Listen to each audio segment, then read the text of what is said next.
मैंने बात रहा हूँ कर्मचारी साथियों, विशेषकर ऐसे साथी जिनका वेतन है पे मैनेजर से बनता है।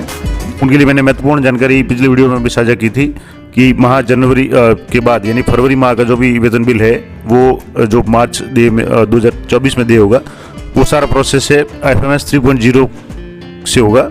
और इसके लिए सबसे इम्पोर्टेंट बात है कि आपका जो डाटा है वो पे मैनेजर से फैच होकर FMS 3.0 पर आएगा। इसके संबंध में आपको क्या क्या ध्यान रखना है काफ़ी डिटेल में मैंने वीडियो बताया था, लेकिन एम्प्लॉय अपने पर्सनल लॉगिन से किस तरीके से चेक करेगा कि उसकी कौन कौन सी डिटेल्स है और उसमें किसी में अगर कुछ भी करेक्शन है, कुछ अपडेट करना है तो उसका रिक्वेस्ट है वो किस तरीके से भेजेगा। तो इसके लिए सबसे पहले आपको पे मैनेजर की जो मेन साइट है pmanager.rdu.rajasthan.gov इस पे जाना है और यहाँ आपको जो भी अपने एम्प्लॉय आईडी है और पासवर्ड है और उसके बाद में कैप्चा डाल करके यहाँ DDO की जगह एम्प्लॉय सेलेक्ट करके लॉगिन हो जाना है। और जैसे ही लॉगिन के लिए आप करेंगे तो वहाँ आपके OTP का मैसेज आएगा, आपके मोबाइल पे OTP आएगा।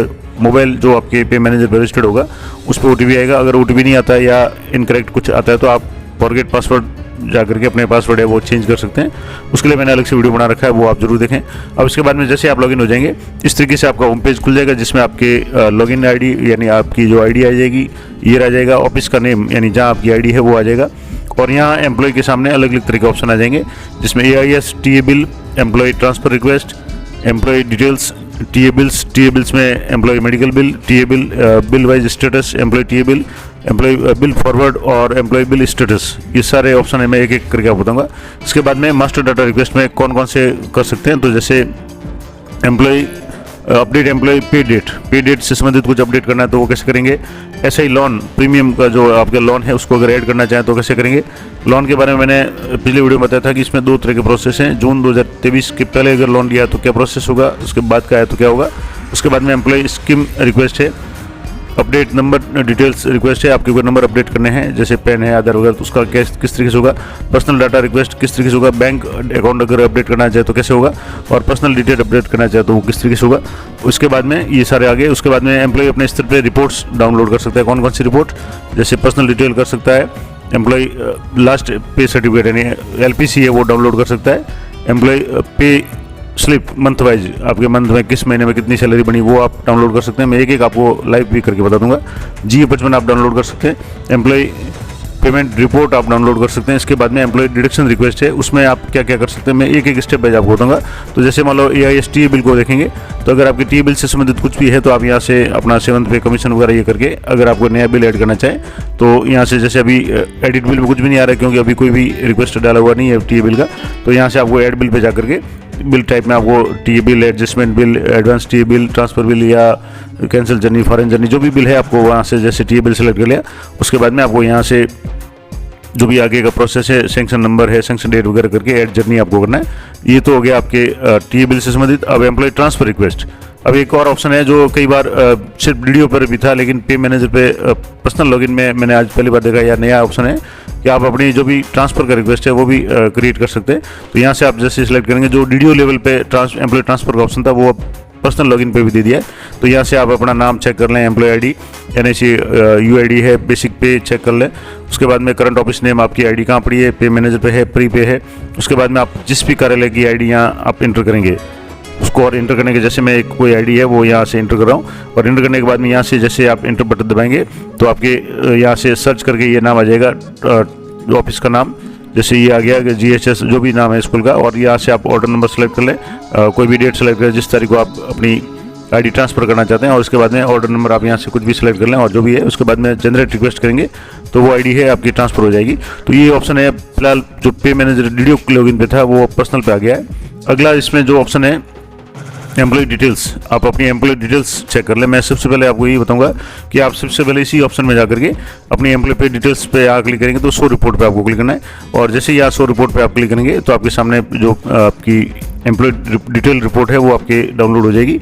थोड़ा सा अगर नेटवर्क इशू है तो थोड़ा सा समय लगेगा, लेकिन एक बार आप डाउनलोड हो जाए उसके बाद आपको बता दो किस तरीके से अन्य काम करना है। तो एक बार रिपोर्ट जैसे डाउनलोड हो जाएगी आप उसको अच्छी तरह से चेक कर लें, खास करके आपकी जो भी बैंक डिटेल्स है, इसके अलावा डेट ऑफ बर्थ है, नाम, फादर का नाम वगैरह जो भी है। अब यहाँ से जैसे ये रिपोर्ट डाउनलोड हो गई तो यहाँ से मैं इसको ओपन कर रहा हूँ तो ये PDF ग्रुप में आपके सामने इस तरीके से ओपन हो जाएगी। अब यहाँ आप क्या क्या ध्यान रखेंगे, सबसे पहले आप चेक करेंगे तो आपकी एम्प्लॉय ID चेक कर लें, नाम चेक कर लें, नाम की स्पेलिंग वगैरह, फादर का नाम, date of birth, gender, present designation आपका पद क्या है, सही आ रहा है नहीं आ रहा है। इसके अलावा ब्लड ग्रुप है, आपके किस ग्रुप में लगे हुए हैं या पे मैनेजर कौन सा ग्रुप है वो यहाँ शो हो जाएगा। डेट ऑफ रिटायरमेंट चेक कर लें, HRA एलिजिबल है नहीं है, 7th पे है या कौन सा है।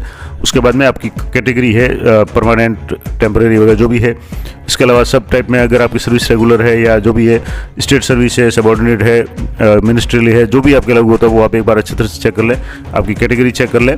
उसके बाद आपको यहाँ प्रेजेंट कम्युनिकेशन एड्रेस आ जाएगा, जो भी आपका वर्तमान पता है उस पर आप अपने पंचायत का नाम, पिन कोड, टेलीफोन नंबर, इसके अलावा आपके मोबाइल नंबर वगैरह, ये सारी डिटेल्स आप एक बार देख लें, ईमेल आईडी वगैरह। उसके बाद में परमानेंट कम्युनिकेशन यानी आपका जो परमानेंट एड्रेस है वो भी आप चेक कर लें। और सबसे इम्पोर्टेंट बात ये जो आप यहाँ से है पे एंड बैंक, इस पर जाकर के आपको पे कमीशन सेलेक्ट करना है, जैसे 7th पे होना चाहिए। पे स्केल आपका L12 है, L10 है, L11 जो भी है वो चेक कर लें। NP आपके एलिजिबल है या नहीं है, बेसिक आपका चेक कर लें। ग्रेड पे अगर आपके कुछ है तो चेंज कर लें, चेक कर लें। वैसे 7th पे में नहीं है, L है तो पे स्केल आपको चेक करना है। HRA आपके एलिजिबल है या नहीं है, अगर आप प्रोफेशनल है तो नहीं होगा, अन्यथा होगा। इसके अलावा अकाउंट नंबर आप जरूर चेक कर लें, bank details, increment date check कर लें, और आपका बैंक है, बैंक की ब्रांच का नाम, IFSC कोड चेक कर लें। उसके बाद और भी इंपॉर्टेंट बातें हैं डेट्स, जिसमें आपकी डेट ऑफ ज्वाइनिंग है, डेट ऑफ रेगुलर सर्विस है, डेट ऑफ डेजिग्नेशन, इस पद पे आप कब आए। इसके अलावा date of present scale, pay scale आपको कब मिला, date of present joining, present DDO, अभी जो आपकी DDO है वहाँ आप कब आए वो, और इंक्रीमेंट की डेट है, ये सारी चेक कर लें। उसके बाद में GPF नंबर देख लें। अब सभी साथियों के जो GPF जो 1/1/2004 के बाद लगे हुए हैं उनके GPF 2004 के नंबर जारी हो चुके हैं। अगर आपने अभी तक अपडेट नहीं किया है तो मैंने दोनों स्तर पे आपको बता दिया है। पर्सनल लॉगिन से आप किस तरीके से रिक्वेस्ट भेजेंगे आपके GPF नंबर अपडेट करने के लिए, और प्री का भी मैंने बताया हुआ है और पे मैनेजर का भी बताया हुआ है कि जिनकी ID या जिनका सैलरी है वो PD हेड से बनती है, वो अपना GPF नंबर कैसे अपडेट करेंगे, और वो सारे वीडियो मैंने अपलोड कर रखे हैं, एक बार आप जरूर देखें। ऐसा ही पॉलिसी नंबर आपके यहाँ से चेक कर लें। ECPF जैसे अब नहीं था तो पहले था, तो वो अगर है तो ठीक है, नहीं तो आप आधार नंबर, UID नंबर है, ये आप जरूर चेक कर लें। प्राण नंबर आपके है तो ठीक है। इसके अलावा पैन नंबर आपके हैं, ये भी चेक कर लें। उसके बाद में है फैमिली डिटेल्स। फैमिली डिटेल्स में आपका नाम है, जो भी आपके नॉमिनी या हस्बैंड वाइफ जिसका नाम है, बच्चों का नाम है, डॉटर सन जो भी है, फादर मदर जो भी आप ऐड किए हुए हैं उनकी डेट ऑफ बर्थ चेक कर लें, वर्किंग नॉट वर्किंग चेक कर लें, रिलेशनशिप चेक कर लें, वाइफ हस्बैंड डॉटर सन जो भी है वो आप चेक कर लें। इस तरीके से ये आप पूरी रिपोर्ट है वो डाउनलोड करें। आपका फोटो, साइन और थंब का इंप्रेशन ये भी होना जरूरी है। अब ये अगर मान लो नहीं है तो आप किस तरीके से उसको अपडेट करेंगे वो मैं आपको इसी वीडियो में आपको बताऊंगा। तो ये एम्प्लॉय डिटेल्स आपने कर ली। उसके बाद में अगला है टी बिल्स। तो जैसे आपका मेडिकल बिल है, टी बिल है, बिल वाइज स्टेटस आप चेक करना चाहें तो जैसे आपके किस महीने की सैलरी बनी या क्या बनी, तो जैसे मैं जनवरी अभी चेक कर रहा हूँ, जनवरी 2024, यहाँ बिल स्टेटस में जैसे सैलरी का बिल है तो यहाँ मैंने सैलरी सेलेक्ट कर लिया, तो यहाँ आपके सामने आ रहा है कि प्रोसेस हो गया, DD फॉरवर्ड हो गया, ट्रेजरी फॉरवर्ड हो गया, बैंक स्टेटस में भी राइट आ रहा है, और टीवी नंबर साइन यानी टीवी नंबर भी जारी हो चुके हैं। इसका मतलब है इसकी सैलरी, इस बिल की यानी जनवरी 24 की जो भी सैलरी है वो जमा हो चुकी है। अगर आपके यहाँ बैंक स्टेटस में ब्लैंक आ रहा है या टीवी नंबर जारी नहीं हुए, इसका मतलब है आपका बिल है वो अभी सैलरी बैंक में नहीं आई है, तो जो भी स्टेटस हो आप चेक कर सकते हैं। अगर मान लो किसी का बिल अभी नहीं बना है जनवरी का, तो उनके ये सारे है वो क्रॉस में आएंगे। इसके अलावा जैसे अगर मान लो जैसे यहाँ फरवरी की चेक करेंगे, मैं आपको बताता हूँ किस तरीके से आएगा। तो यहाँ से जैसे फरवरी का चेक करेंगे तो अभी जैसे नो डाटा आएगा क्योंकि फरवरी के बिल अभी बने नहीं है। अब ये हो गया बिल डिटेल्स में। एम्प्लॉय टी बिल से एम्प्लॉय बिल फॉरवर्ड, आपका कोई बिल है उसको फॉरवर्ड करना चाहते हो कैसे करेंगे, और एम्प्लॉय बिल स्टेटस आप चेक करना चाहते हो कैसे करेंगे, ये सारा बता दिया मैंने। उसके बाद में अगला जो इंपॉर्टेंट है कि आप कैसे चेक करेंगे मास्टर डाटा रिक्वेस्ट। इसमें आप क्या क्या चेक कर सकते हैं, अपडेट एम्प्लॉय पे डेट, आपकी जो डेट्स है पे डेट्स है वो आप अपडेट करना चाहते हो कैसे करेंगे। जैसे मान लो डेट ऑफ ज्वाइनिंग है, आपकी डेट ऑफ ज्वाइनिंग जो यहाँ है अगर आप सही नहीं है, या रेगुलर सर्विस है, प्रेजेंट डेजिग्नेशन है, प्रेजेंट DDO है, प्रेजेंट पे स्केल है और इंक्रीमेंट डेट वगैरह है, ये आप चेक कर लें। अगर मान लो इसमें किसी में भी कुछ चेंज करना है, जैसे मान लो डेट ऑफ ज्वाइनिंग है ये यहाँ शो हो रही है, अब इसको आप चेंज करना चाहें, एडिट करना चाहते हो, यहाँ एडिट का ऑप्शन है, इस एडिट ऑप्शन पर आप क्लिक करें और यहाँ से अपडेट है वो जैसे डेट ऑफ ज्वाइनिंग है, अब यहाँ से अपडेट कैलेंडर के हिसाब से इसको यहाँ से चेक कर लें। उसके बाद में आपको यहाँ कोई भी फाइल अपलोड करनी पड़ेगी, PDF है, उससे संबंधित जो भी ये प्रूव करेगा कि आपकी जो डेट ऑफ जो ज्वाइनिंग है वो सही कौन सी है, तो उसके लिए आप जो भी प्रूफ है वो आप यहाँ से अपलोड करें, सेलेक्ट करें फाइल और यहाँ से अपडेट करें। अपडेट करने के बाद में रिक्वेस्ट को आपको फॉरवर्ड करना है और DDO पे आ जाएगा और DDO से आगे जो भी होगा वो आएगा। और इसमें लिखा होगा once the request is generated can not be deleted until the HOD या DDO revert the same request. अगर आपने एक बार रिक्वेस्ट जनरेट कर लिया और फॉरवर्ड कर लिया, उसके बाद उसको आप रिवर्ट नहीं कर पाएंगे या उसको आप कैंसिल नहीं कर पाएंगे, वो आपके एचओडी या डीडीओ लॉगिन पे शो हो जाएगा। वहाँ से आप रिक्वेस्ट को एक्सेप्ट भी करा सकते हैं और अगर गलत रिक्वेस्ट अगर गलती से हो गया है तो उसको आप डिलीट भी करवा सकते हैं, रिवर्ट भी करवा सकते हैं। तो ये हो गया एम्प्लॉय डिटेल्स में सारी कोई भी डिटेल्स आप चेक करना चाहें, जैसे आपकी प्रेजेंट पे इसके लिए इंक्रीमेंट डेट अगर सही नहीं आ रही है, जैसे 1/7/2024 आनी चाहिए, अगर नहीं आ रही है या जो भी है तो आप यहाँ से फाइल सेलेक्ट करके आप इसको अपडेट कर सकते हैं। तो ये डेट अपडेट का मैंने बता दिया। उसके बाद जो अगला ऑप्शन है मैं आपको बताऊंगा, यहाँ से पे एम्प्लॉय डिटेल्स में जाने के बाद में यहाँ से रिक्वेस्ट में दूसरा ऐड एसआई लोन प्रीमियम, आपका अगर एसआई लोन है तो आप इसमें एडिट कर सकते हैं और वो भी आपकी तारीख के हिसाब से। अब यहाँ आ रहा है कि एसआई लोन नॉट फाउंड, क्योंकि अभी मेरे कोई भी एसआई लोन नहीं है तो यहाँ नो डाटा आएगा, लेकिन अगर आपके एसआई लोन है तो आप यहाँ से ऐड कर सकते हैं या इसको एडिट कर सकते हैं। इसके बाद में अगला जो रिक्वेस्ट है एम्प्लॉय स्कीम रिक्वेस्ट, आपकी स्कीम्स जो है जैसे इसमें अलग अलग स्कीम है, जैसे ग्रुप इंश्योरेंस, जैसे अभी आप अप्रैल माह के जो भी सैलरी बिल वगैरह बनेंगे या उसमें समूह दुर्घटना बीमा की राशि कटौती करनी पड़ेगी, इसलिए उसके लिए ग्रुप इंश्योरेंस जरूरी है, तो वो आप यहाँ से एडिट कर सकते हैं। जो परसेंटेज जो भी आप चेंज करना चाहें वो चेंज कर सकते हैं, एसआई का कर सकते हैं, एनपीएस का या जीपीएफ का जो भी है आपके यहाँ लागू होता हो वो आप कर सकते हैं। अब यहाँ से जैसे मैं जैसे किसी एक ग्रुप इंश्योरेंस इसमें डेट अगर या एडिट कुछ करना चाहें तो जैसे यहाँ आपका नाम आ जाएगा, नॉमिनी का नाम आ जाएगा, रिलेशनशिप आ जाएगा, जो आपने डाटा फीड किया हुआ है उसमें आ जाएगा। अब यहाँ से आप परसेंटेज है वो चेंज कर सकते हैं, जैसे 100 है उसी जगह आप मान लो जैसे आपके 2 बच्चे हैं उनको अगर आप 50-50 करना चाहें तो यहाँ से आप 50 करके इसको जो भी फाइल है उसको अपलोड करके इसको यहाँ से अपडेट कर दें तो यहाँ से आपका परसेंटेज है वो चेंज हो जाएगा। और इसमें भी लिखा हुआ कि जो भी रिक्वेस्ट है आपको डीडीओ या एचओडी से ही रिवर्ट होगा, उससे पहले नहीं होगा। अगर एक बार आपने रिक्वेस्ट डाल दिया है तो ये सारी जो भी स्कीम्स है वो आप चेक कर लें और इसमें अगर कुछ भी आप एडिट करना चाहें, खास करके परसेंटेज का ऑप्शन ही अभी एडिट हो रहा है तो वो आप देख लें। उसके बाद में अगला है एम्प्लॉय नंबर डिटेल अपडेट, यानी एम्प्लॉय की कोई भी नंबर है वो आप अगर अपडेट करना चाहते हो कैसे करेंगे, तो यहाँ आपके सामने जीपीएफ नंबर है, पैन नंबर है, इसमें से जो भी आपके यहाँ है वो एडिट करना चाहते हैं, यहाँ एडिट पे आपको क्लिक करना है और एडिट पे क्लिक करने के बाद में यहाँ से आपके जैसे अभी जीपीएफ यहाँ से एडिट नहीं हो रहा है, पैन नंबर आपके एडिट का ऑप्शन आ रहा है, आधार नंबर का आपके एडिट का ऑप्शन आ रहा है, आपके मोबाइल नंबर है वो एडिट का ऑप्शन आ रहा है और पीएलआई नंबर वगैरह कुछ है तो वो एडिट का ऑप्शन आ रहा है। यहाँ से आपको अपडेट करना है, जो भी आपके लागू होता है वो आप चेक कर लें या देख लें। इसके बाद अगला जो इसमें ऑप्शन है वो है पर्सनल डाटा अपडेट रिक्वेस्ट। अब यहाँ से आपका पर्सनल डाटा है वो क्या क्या आप चेक कर सकते हैं, तो यहाँ से आपका जो भी डाटा होगा यहाँ से आप शो डाटा पे क्लिक करेंगे तो इस तरीके से आपका जो भी डाटा है वो शो हो जाएगा, उसको आपको वेरीफाई कर लें। उसके बाद आप चेक कर लें कि आपका नाम, पिता का नाम, डेट ऑफ बर्थ, ये 3 चीज़ें हैं जो आपके रिक्वेस्ट में आप भेज सकते हैं। उसको यहाँ से फॉरवर्ड का ऑप्शन है, यहाँ से आप इसको फॉरवर्ड कर सकते हैं। तो यहाँ से जैसे नाम, फादर का नाम और डेट ऑफ बर्थ ये आ जाएंगे, इसको आप वेरीफाई करके यहाँ से फॉरवर्ड कर सकते हैं। अभी जैसे मेरे इसका कोई भी करेक्शन नहीं करना है तो मैं इसको नहीं करूँगा। यहाँ से दूसरा अगला जो है पर्सनल डाटा आ गया। इसके बाद में bank account update, bank account update करना है आपके लिए, तो मान लो जैसे आपका अकाउंट नंबर या जो करंट अकाउंट है आपके अकाउंट नंबर आ जाएगा, इसके बाद में डिस्ट्रिक्ट आ जाएगा, बैंक ब्रांच का नाम आ जाएगा। अब आप नया अगर बैंक ऐड करना चाहते हो यहाँ से आपको सबसे पहले आईएफएससी कोड इंटर करना है, उसके बाद में आपको स्टेट सेलेक्ट करना है और लगभग आईएफएससी कोड इंटर करने के बाद में आपकी काफ़ी डिटेल्स आ जाएगी, ब्रांच तक आ जाएगी। उसके बाद में आपको यहाँ अकाउंट नंबर सेलेक्ट करना है और उसकी बैंक की फर्स्ट जो पेज है उसकी डायरी साफ करके अच्छे से फोटो खींच करके उसकी पीडीएफ वगैरह बना करके आपको अपलोड करनी पड़ेगी। उसके बाद में आप सबमिट करेंगे तो आपके यहाँ लिखा हुआ है कि please upload the scan copy of passbook of front page, यानी पासबुक का फ्रंट पेज की कॉपी आपको स्कैन करनी है और इसको पीडीएफ या जेपीजी फॉर्मेट में अपलोड करनी है और साइज़ लिमिट है 5 MB, 5 MB से कम फाइल है वो आपको यहाँ से सिलेक्ट करनी है। तो आपका बैंक डिटेल्स से वो अपडेट हो जाएगी, यानी उसका रिक्वेस्ट डीडीओ पे जाएगा और डीडीओ से एचओडी जाएगा और वो हो जाएगा। उसके बाद में अगर आप और कुछ अपडेट करना चाहें जैसे एम्प्लॉय पर्सनल डिटेल अपडेट, इसमें आपके क्या क्या ऑप्शन है, तो यहाँ से आपके सबसे एक ऑप्शन पहला तो है कि आपके कॉन्टैक्ट डिटेल्स है, ये आपका प्रेजेंट एड्रेस है उसमें अगर चेंज करना चाहें तो वो कर सकते हैं। परमानेंट एड्रेस अगर यहाँ से आपका है तो वो अगर अलग है तो उसमें भी आप चेंज करना कर सकते हैं। उसके बाद में फैमिली डिटेल्स है, तो फैमिली डिटेल्स में जो भी आपके नाम मेंबर है, अब जैसे कोई भी आपका मेंबर है उसका नाम जैसे यहाँ से आ गया तो ये मैंने सेलेक्ट किया, उसके बाद यहाँ से आपके नाम ये आ जाएगा। अब इस नाम को आप कुछ भी चेंज करना चाहें तो जैसे ये जो भी नाम आ जाएगा उसके बाद में डेट ऑफ बर्थ आ जाएगी, उसके बाद में रिलेशनशिप सन डॉटर जो भी है वो आ जाएगा और वर्किंग नॉन वर्किंग आ जाएगा और यहाँ से आपको इमेज सेलेक्ट करनी है और यहाँ से अपडेट करना है।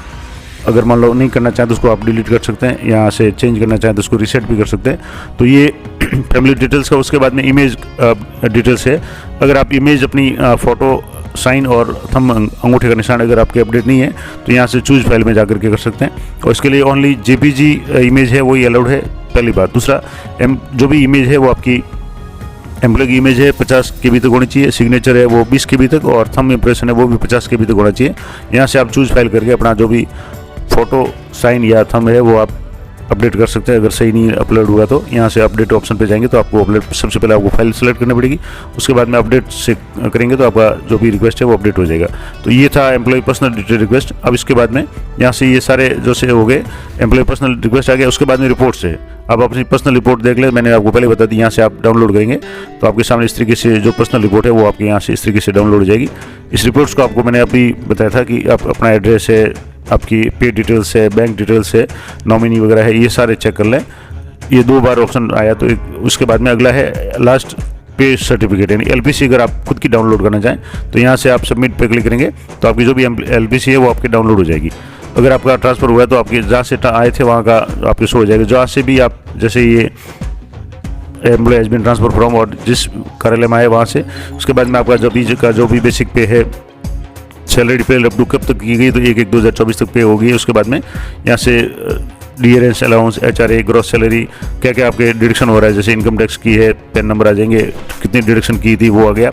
उसके बाद में LIC है, SI प्रीमियम है, GPF 2004 है, RGSS है, जो भी कटौती आपकी होगी वो इस तरीके से, ये पूरी आपकी LPC है, किस किस महीने में कितनी टैक्स की कटौती हुई, यहाँ से आप कैलकुलेट कर सकते हैं, चेक कर सकते हैं। तो ये आपकी LPC आप खुद डाउनलोड कर सकते हैं। उसके बाद में जो अगला ऑप्शन था वो मैं बताऊँ आपको कि जैसे लास्ट पे सर्टिफिकेट होगा, उसके बाद में पे स्लिप मंथ वाइज। तो यहाँ से आप जैसे मान लो जनवरी माह की पे स्लिप आप डाउनलोड करना चाहें तो यहाँ से जनवरी सेलेक्ट कर लें 2024 और यहाँ से सबमिट करेंगे।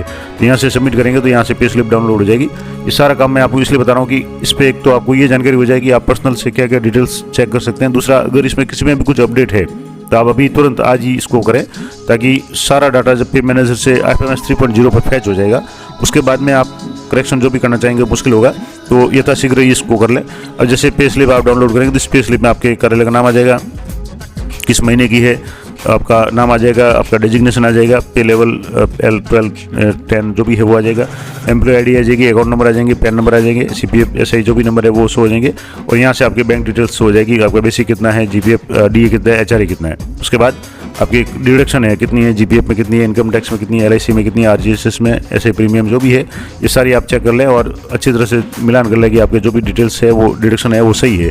तो ये होगी आपकी किसी भी महीने की आप है पे स्लिप निकाल सकते हैं। तो यहाँ से जैसे पे स्लिप हो गया, उसके बाद में GA 55 आपको DDO लेवल पे या DDO से आपको रिक्वेस्ट करने की जरूरत नहीं है, आप खुद भी अपनी इनकम टैक्स की जैसे कैलकुलेशन करनी है तो उसके लिए आप अपनी GA 55 डाउनलोड कर सकते हैं। तो यहाँ से आप सिलेक्ट 2023-24 कर लें, आपका एम्प्लॉय का नाम आ जाएगा। अब यहाँ आपके सामने 2 ऑप्शन आएंगे, एस्टिमेटेड और नॉन एस्टिमेटेड। एस्टिमेटेड का मतलब हो गया कि आप कि फरवरी की सैलरी तक आपके यहाँ शो हो जाएगा। नॉन एस्टिमेटेड का मतलब हो गया कि आपके वास्तविक अभी तक कितना आपको पेमेंट मिला है, कितना आपका टैक्स कटा है, कितना डिडक्शन है, वो सारा हो जाएगा। तो यहाँ से जैसे मैंने नॉन एस्टिमेट सेलेक्ट किया और PDF डाउनलोड ऑप्शन पे क्लिक किया। इसको आप 2 तरीके से डाउनलोड कर सकते हैं, PDF के रूप में और एक्सेल के रूप में। अब यहाँ से जैसे PDF के रूप में डाउनलोड करेंगे तो यहाँ से इस तरीके से आपके जो भी GA 55 है वो शो हो जाएगा, यानी मार्च 2023 की सैलरी से लेकर के फरवरी 2000, अभी जैसे जनवरी की है क्योंकि मैंने नॉन एस्टिमेट निकाला है तो जनवरी की सैलरी तक का डिटेल्स इसमें आ जाएगी। अगर जनवरी की बाकी है तो दिसंबर तक आ जाएगा, और अगर आप एस्टिमेटेड निकालेंगे तो बाकी महीनों का जिनकी सैलरी नहीं बनी है वो भी एस्टिमेटेड होकर शो हो जाएगी। तो आपके साल भर का जो भी कितना टैक्स बन रहा है या कितना आपको नेट अमाउंट मिला है वो सारा शो हो जाएगा। इस तरीके से ये आप डाउनलोड कर सकते हैं। और ये पर मैंने खासकर आपकी इनकम टैक्स की कैलकुलेशन के लिए ज़रूरी है। इसमें 2 तरह के ऑप्शन है, मैंने पिछले कई वीडियो में विस्तार से बताया हुआ है कि एस्टिमेटेड नॉन एस्टिमेटेड में क्या अंतर है। अब जैसे GA 55 डाउनलोड हो गया, उसके बाद में आपका एम्प्लॉय पेमेंट रिपोर्ट आप डाउनलोड करना चाहें तो ये भी एक ऑप्शन दिया हुआ है कि किस तारीख से किस तारीख तक आप अपनी पेमेंट रिपोर्ट है वो डाउनलोड करना चाहें। अब जैसे मैं यहाँ 1 दिसंबर से लेकर के अभी जैसे 31 जनवरी का अगर मैं करना चाहूँ तो यहाँ से यहाँ करके सबमिट पर क्लिक किया तो यहाँ से आपके अभी क्लिक करेंगे तो अभी ये जैसे शो नहीं हो रहा था, इसका मतलब है या तो 1 माह का ही शो होगा। तो मैं इसको 31 जनवरी तक अगर कर लेता हूँ या दिसंबर तक ही कर लेता हूँ तो यहाँ जैसे 31 दिसंबर तक हो गया। अब यहाँ से जैसे सबमिट करेंगे तो आपके अभी यहाँ से शो नहीं हो रहा था, ये ऑप्शन अभी काम नहीं कर रहा। तो इसके बाद में जो सबसे इंपॉर्टेंट बात थी, ये सारे ऑप्शन रिपोर्ट्स के, personal details, LPC, pay slip, GA 55 ये सारे आपके काम आ जाएंगे। उसके बाद में एक और इम्पोर्टेंट मॉड्यूल इसमें जो दिया हुआ है एम्प्लॉय डिडक्शन रिक्वेस्ट।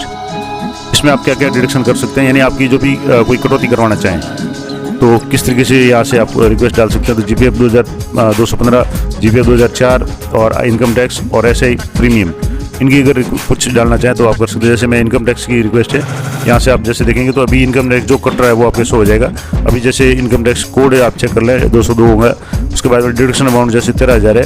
अब इसको आप चेंज करना चाहें तो यहाँ से एडिट का ऑप्शन है। अभी जैसे मेरे इनकम टैक्स की जो भी डिडक्शन थी जनवरी तक पूरी हो चुकी है और मैं चाहता हूँ कि फरवरी में मेरे टैक्स नहीं बने, तो यहाँ से एडिट के ऑप्शन पे जाएंगे और यहाँ एडिट ऑप्शन पे जाकर के यहाँ से मैं जैसे इसको 0 कर रहा हूँ और यहाँ लिख देते हैं कि इनकम टैक्स कंप्लीट है या जो भी आप लिखना चाहें।